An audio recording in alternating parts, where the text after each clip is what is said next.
Hello, friends. My host Derek here, talking with famous people, and I've recently begun watching a number of the MCU movies, the Marvel Comics Universe movies, and I wanted to make a video about my thoughts regarding those, in beginning with my own relationship to movies in general and the experience of fallowing. To fallow a field is to leave it sit unplanted for a year so that it regains its robustness of the soil so that it will grow better in following years. Crop rotation is about changing which crops you put into which field to maximize the relationship between nutrients and the plants and the soil. Okay, so to leave a field fallow then is to wait for that field to just sit there and become nutrient rich again. And I feel that way about a lot of things when I come back to them, including consumption of media. I've been in quite a stretch now for quite a while where I mostly generate media and to a much larger extent than I consume it. But I'm going through a bit of a phase right now where that's shifting and I'm trying to consume a little bit more media and produce a little bit less and generally feel like producing videos is more just a natural part of the day and less a purposed activity than maybe it once was. Regardless, um, so I was prepared mentally by a long absence from the movies. I hadn't watched any movies in a long time, really, not really, and hadn't been excited by anything like a feature film in a long time. And then I watched The Avengers on TV at my parents' house, and I liked it. I liked it a lot. Of course, it was pretty annoying sitting through all those commercials, but I liked it enough to sit through all the commercials.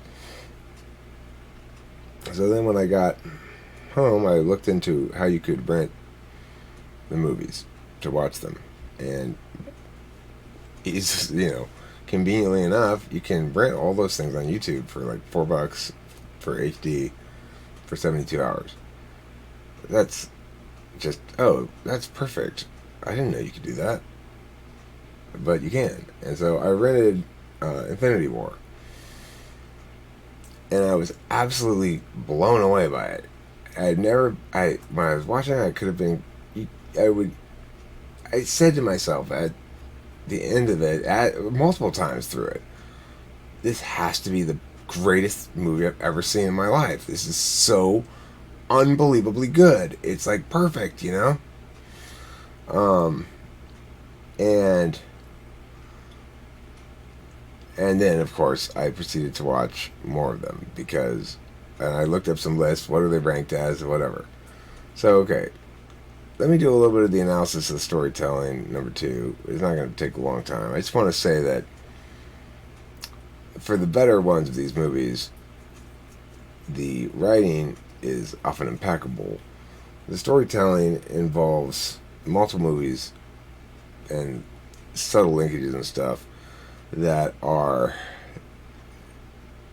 the whole thing is very well crafted. Doesn't mean it's without mistakes. There are plenty of little writing errors that you could point out in certain things. Like maybe they could have done this a little differently, that a little differently. I can't think of any in Infinity War particularly, but um, I've started the ones that have been well received in general by critics and stuff. So I've watched a lot of the best ones first, and probably won't watch the ones that are really poorly received. Regardless, I want to do a little bit of typology analysis here as well, which is to say, the the way to analyze movies or characters or something is to analyze the media from an audience centric frame, not from a character centric frame. Somebody tonight asked me, said they literally begged me, is what they said in the comment, to type somebody from No Country for Old Men, a movie I've not seen. And I would have no idea how to type characters. If you were to ask me, like, well, how do I type the characters in Avengers? How do I type Black Widow? How do I type Hawkeye? How do I type um, Iron Man and stuff like that? Well, I don't type them, but I do, and the reason is because they're not people, and you can't type them. It's just you could say like, okay, these displays sort of are meant to reflect ENTP-ish stuff or whatever, but it's silly. What I do think is not silly though is how the movie makers utilize functions as in ways to work the audience. So, the the the the plot device that begins in Infinity War and ends in Endgame, that there's one possible course of however many million possibilities there were that Doctor Strange went through, and only one. It's very much an appeal to NI, obviously. Like, I mean, it's not intentionally so, I'm sure, but that's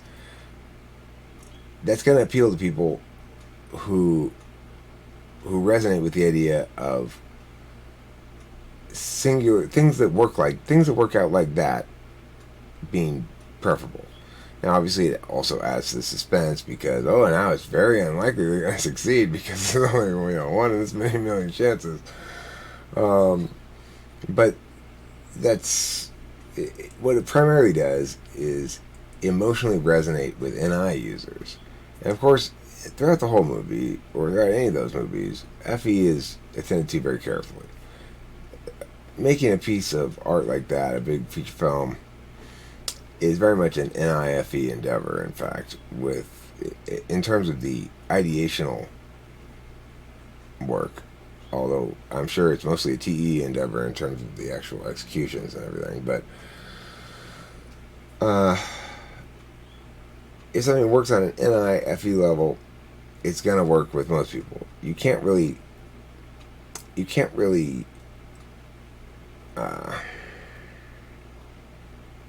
make a movie conform to SI because it's too individuated. But you can count on the fact that things in movies will resonate with people's SI if they are NI resonant enough, because the individual will have examples of the NI principle and particular examples of it, and it'll resonate.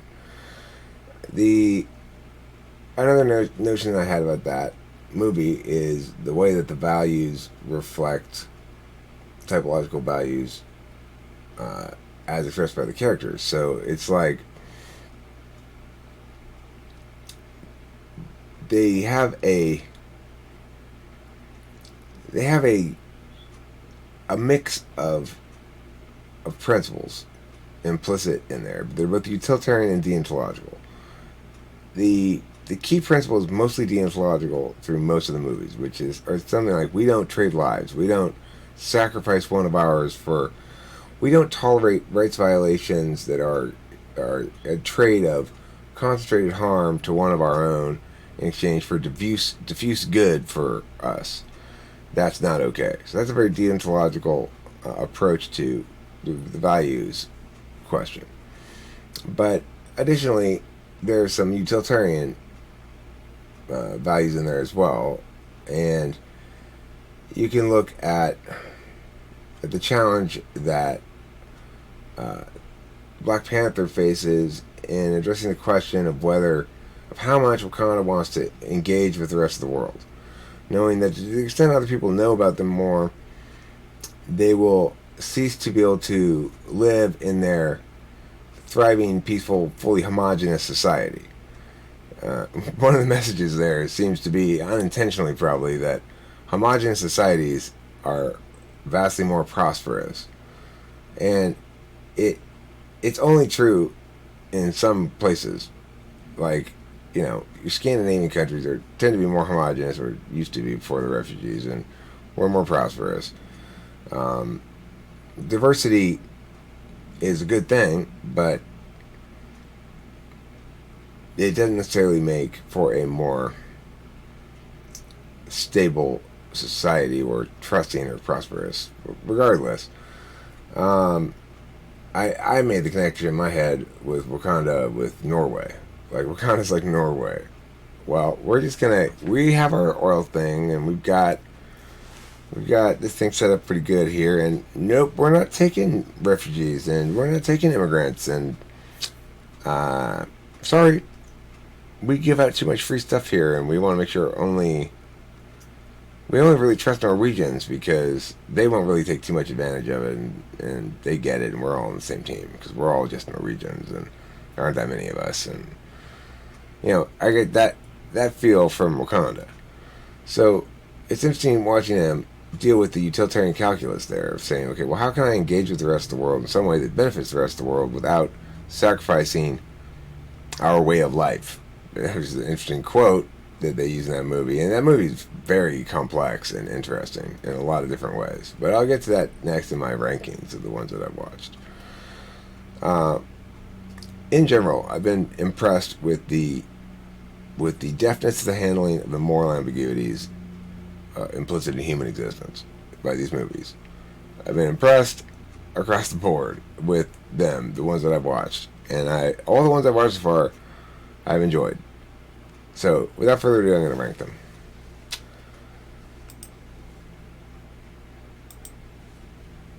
Here they are.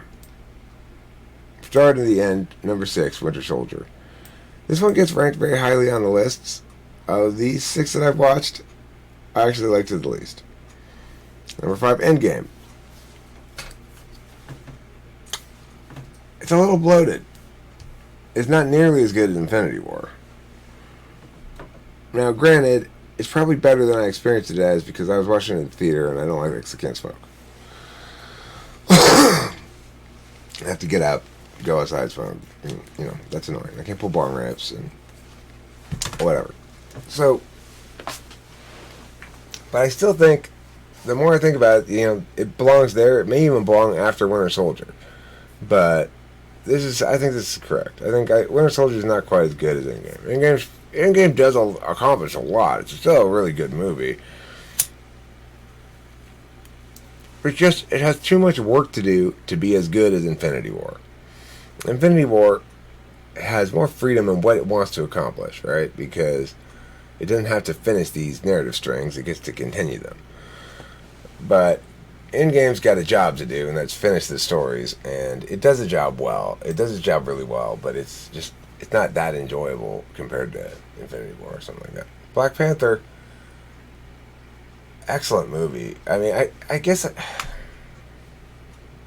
I put it below Avengers because I enjoyed. Oh, there's actually 7 of them. I got 2 3s.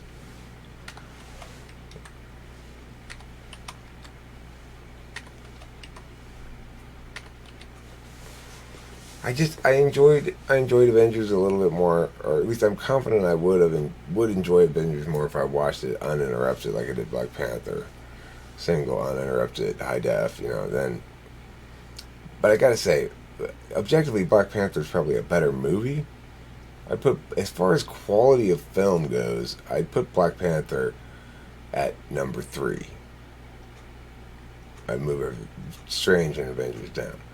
But in terms of my actual enjoyment of them, because I got a bit of a sweet tooth. I like some humor. I like a little more humor. I like a little more, pizzazz and snapples and stuff. Or I don't know.